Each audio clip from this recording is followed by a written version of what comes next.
students, welcome to BBVN online classes. Myself Mamta, and from today onwards we are going to start Sanskrit subject. ठीक है, तो आज से हम संस्कृत पढ़ना शुरू करते हैं.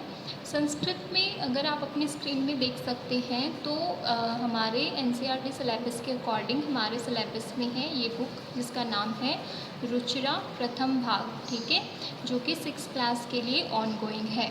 ठीक है, अगर हम इसके सेकंड पेज की बात करते हैं तो दैट इज़ पाठानुक्रमणिका, यानी कि लेसन्स जितने भी हैं वो एक टेबल के रूप में हमें दिए गए हैं. तो इस बार हमारे सिलेबस में जो है 15 लेसन्स जो हैं वो आते हैं. तो अगर हम अपने पहले लेसन की बात करते हैं तो दैट इज़ शब्द परिचय. अब शब्द परिचय फर्स्ट है, तो शब्द परिचय का अर्थ होता है शब्दों का परिचय. ठीक है, शब्दों का ज्ञान जो है वो हमें इस चैप्टर में करवाया जाएगा.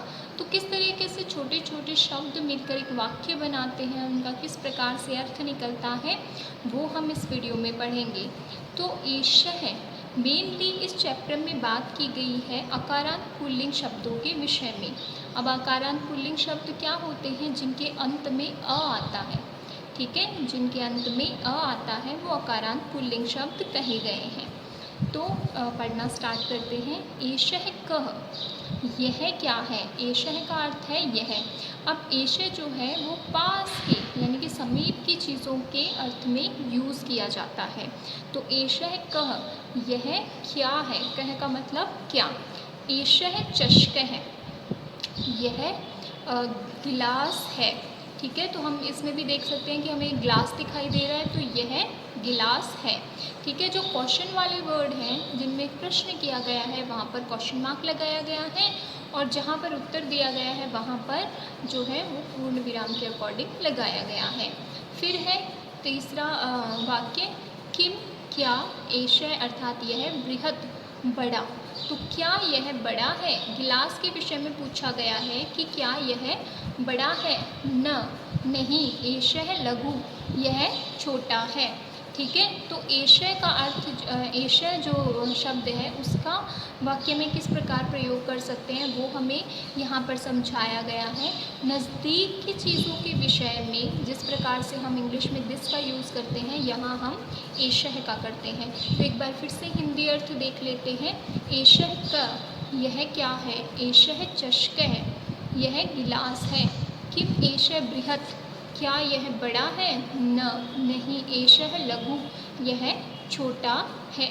ठीक है, तो इस प्रकार से ये अकारांत पुल्लिंग का शब्द है. फिर है सह क. सह का अर्थ होता है वह. ठीक है, अब आप इसकी दूरी देख सकते हैं, थोड़ा दूरी पर है.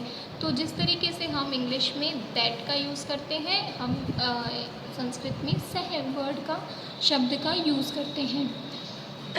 तो सह क, वह कौन है. कह मतलब कौन, वह कौन है. पिक्चर में हम देख सकते हैं कि एक दर्जी बैठा हुआ है जो अपने कपड़ों को सिलने का काम कर रहे हैं. तो सह सोचिक है. सोचिक अर्थात दर्जी, वह दर्जी है.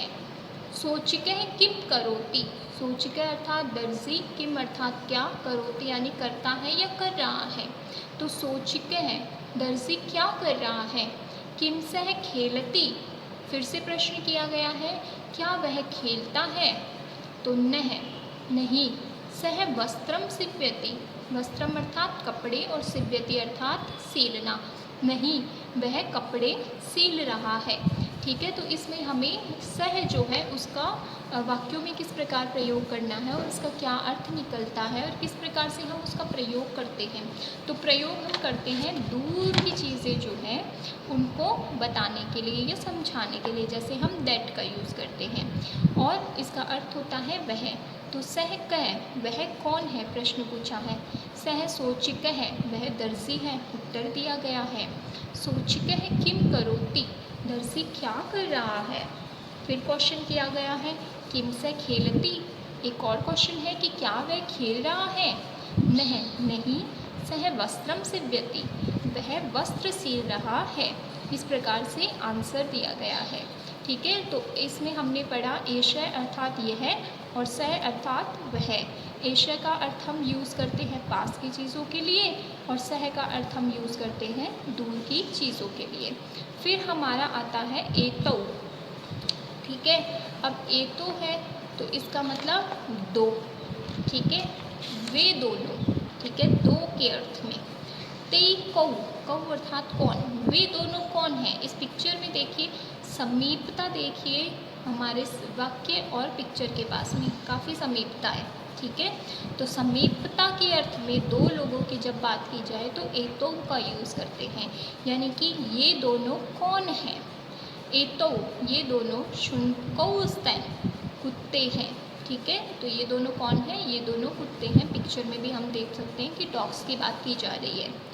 किम एतो गर्जता है, क्या ये दोनों गरज रहे हैं। ठीक है, अब गरजता कौन है, शेर गरजता है, लेकिन फिर भी क्वेश्चन किया गया है कि क्या ये दोनों गरज रहे हैं। नहीं, एतो ये दोनों उच्चे बुक्कत है, उच्चे यानी बड़े तेज स्वर में, बुक्कत है भौंक रहे हैं। ठीक है, तो एतो कौ, ये दोनों कौन है, ये दोनों के अर्थ में हम एतो का यूज़ करते हैं, वो भी समीप की, जब दो लोग जब समीप हो तब उनकी बात की जाए तब। तो एतो कौ, ये दोनों कौन है। एतो शुनकुस्तै, ये दोनों कुत्ते हैं, डॉग्स हैं। किम एतो गर्जतै, क्या ये दोनों गरज रहे हैं। नहीं, एतो उच्चे बुक्कत, ये ज़ोर से भौंक रहे हैं। तो इस प्रकार आज के लेसन में हमने क्या पढ़ा, हमने एशः का पढ़ा, सह का पढ़ा और एतो का जो वाक्य में किस प्रकार से प्रयोग किया जाता है अकारांत पुल्लिंग शब्दों का, वो पढ़ा। अगर आपको कहीं पर भी किसी भी शब्द के अर्थ में दिक्कत आए तो शब्दार्थ दिए गए हैं, जैसे चषक है गिलास, बृहत है बड़ा, सोचिक है दर्जी, खेलती खेलता है, सिव्यती सिलाई करता है, शुनको दो कुत्ते। ठीक है, तो इस प्रकार से हमारे सामने ये दिए गए हैं। इसके साथ साथ में अभ्यास कार्य में दिया गया है उच्चारणम कुरुत, उच्चारण कीजिए। ठीक है, सो अगर उच्चारण की बात करें तो बोलना। अब बोलने से जो चीज़ें हैं, जिस प्रकार से हम बोलते हैं उसी प्रकार से हम लिखते भी हैं। ठीक है, तो लैंग्वेज में या किसी भी अब भाषा के ज्ञान में ये बहुत ज़रूरी है कि हम जो है उच्चारण सही करें। एक बार मैं करके बता देती हूँ, फिर आप भी अभ्यास करिएगा। छात्र है, शिक्षक है, मयूर है, शुक है, बालक है, गज है, मकर है, बिडाल है, मूषक है, चालक है, घट है, दीपक है, अश्व है, चंद्र है, गायक है। नेक्स्ट हम अपने जो नेक्स्ट सेंटेंस है that is the use of तौ। तो तौ का जो प्रयोग है वो हम अपने अगले लेसन, अपने अगले वीडियो में बात करेंगे। Thank you.